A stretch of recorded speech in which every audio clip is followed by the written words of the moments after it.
कहानी है अरबपति की बेटी। बेगम रहीम से सादिया ने झिझकते हुए कहा, मम्मी, मैं एक बड़ी परेशानी में पड़ गई हूँ। उन्होंने टीवी पर से नजरें हटाए बगैर पूछा, क्या किसी बड़ी रकम की जरूरत पड़ गई है?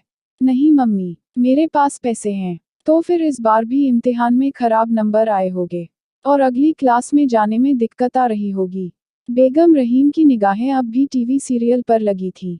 नहीं मम्मी, ऐसा कुछ भी नहीं है। आप ध्यान दें तो मैं कुछ बताऊं भी। बेगम रहीम ने टीवी बंद किया और बेटी की तरफ घूम गई। हाँ, अब बताए मेरी बेटी की ऐसी कौन सी मुसीबत आ पड़ी है जो मम्मी की याद आ गई। मम्मी, दरअसल सादिया की जबान लड़खड़ा रही थी और फिर उसने जल्दी से अपनी बात पूरी की।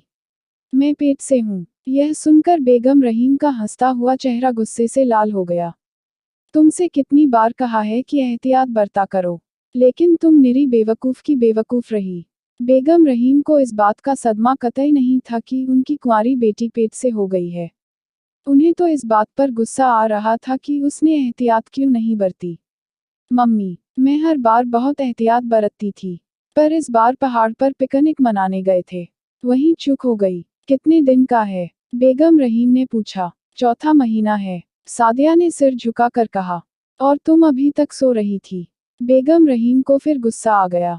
दरअसल कबीर नवाब ने कहा था कि हम लोग शादी कर लेंगे और इस बच्चे को पालेंगे।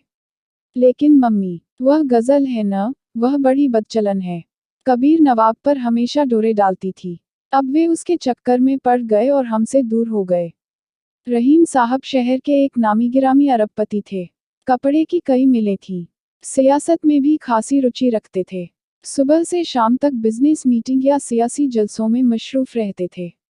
बेगम रहीम भी अपनी किटी पार्टी और लेडीज क्लब में मशगूल रहती थी। इकलौती बेटी सादिया के पास माँ की ममता और बाप के प्यार के अलावा दुनिया की हर चीज मौजूद थी। यार दोस्त, डांस पार्टी वगैरह यही सब उसकी पसंद थी। हाई सोसाइटी में किरदार के अलावा हर चीज पर ध्यान दिया जाता है। सादिया ने भी दौलत की तरह अपने हुस्न और जवानी को दिल खोल कर लुटाया था। लेकिन उसमें अभी इतनी गैरत बाकी थी कि वह बिनब्याही माँ बनकर किसी बच्चे को पालने की हिम्मत नहीं कर सकती थी। तुमने मुसीबत में फंसा दिया बेटी। अब सिवा इस बात के कोई चारा नहीं है कि तुम्हारा निकाह जल्द से जल्द किसी और से कर दिया जाए। अपने बराबर वाला तो कोई कबूल करेगा नहीं। अब कोई शरीफ जादा ही तलाश करना पड़ेगा। कहते हुए बेगम रहीम फिक्रमंद हो गई। 1 महीने के अंदर ही बेगम रहीम ने रहीम साहब के भतीजे सलमान मियाँ से सादिया का निकाह कर दिया। सलमान कोऑपरेटिव बैंक में मैनेजर था।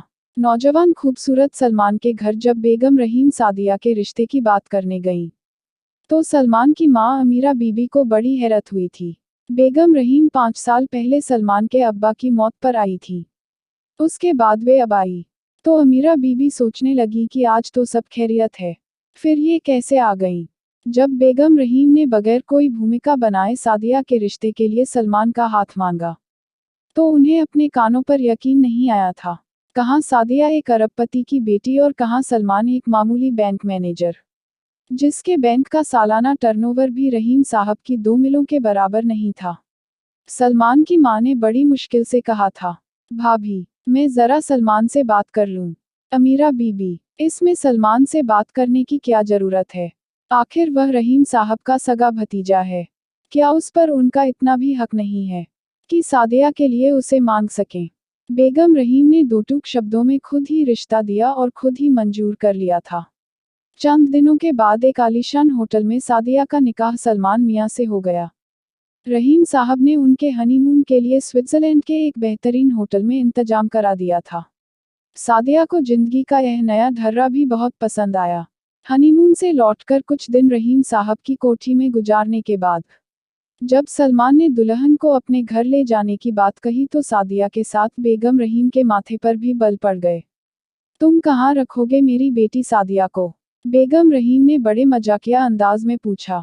वहीं जहां मैं और मेरी अम्मी रहती हैं, सलमान ने बड़ी सादगी से जवाब दिया। बेटे, तुम्हारे घर से बड़ा तो सादिया का बाथरूम है, वह उस घर में कैसे रह सकेगी? बेगम रहीम ने फिर एक दलील दी। सलमान को अब यह एहसास होने लगा था कि यह सारी कहानी घर जमाई बनाने की है। यह सब कुछ तो आपको पहले सोचना चाहिए था, सलमान ने कहा। इससे पहले कि सादिया कोई जवाब देती, बेगम रहीम को याद आ गया कि यह निकाह तो एक भूल को छिपाने के लिए हुआ है।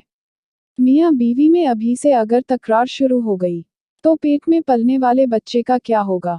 उन्होंने अपने मूड को खुशगवार बनाते हुए कहा, अच्छा बेटा, ले जाओ, लेकिन सादिया को जल्दी जल्दी ले आया करना। तुमको तो पता है कि सादिया के बगैर हम लोग एक पल भी नहीं रह सकते। सलमान और उसकी माँ की खुशहाल जिंदगी में आग लगाने के लिए सादिया सलमान के घर आ गई। 2 दिनों में ही हालात इतने खराब हो गए कि सादिया अपने घर वापस आ गई। मियाँ बीवी की तनातनी नफरत में बदल गई और बात तलाक तक पहुंच गई। लेकिन मसला था मेहर की रकम का, जो सलमान मियाँ अदा नहीं कर सकते थे। 10 लाख रुपए मेहर बांधा गया था। आखिर अरबपति की बेटी थी, उसके जिस्म को कानूनी तौर पर छूने की कीमत 10 लाख रुपए से कम क्या होती।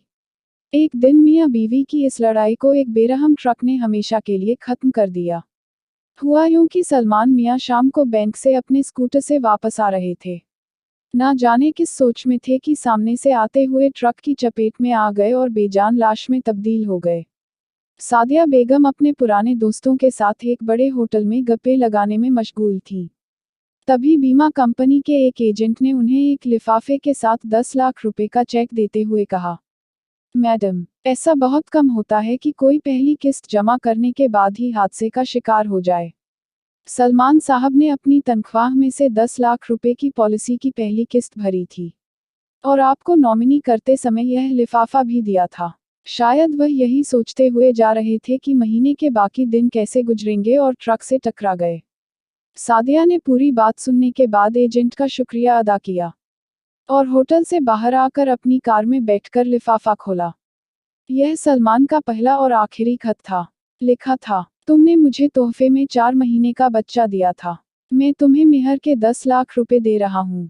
तुम्हारी मजबूरी सलमान। सादिया ने खत को लिफाफे में रखा और ससुराल की तरफ गाड़ी को घुमा लिया। वह होटल आई थी अरबपति रहीम की बेटी बनकर। अब वापस जा रही थी एक खुददार बैंक मैनेजर की बेवा बनकर। ऐसी ही अच्छी कहानी देखने के लिए इस कार्ड पर क्लिक कीजिए। अगर आपको कहानी पसंद आए तो लाइक और शेयर कीजिए और चैनल को सब्सक्राइब करना मत भूलिए।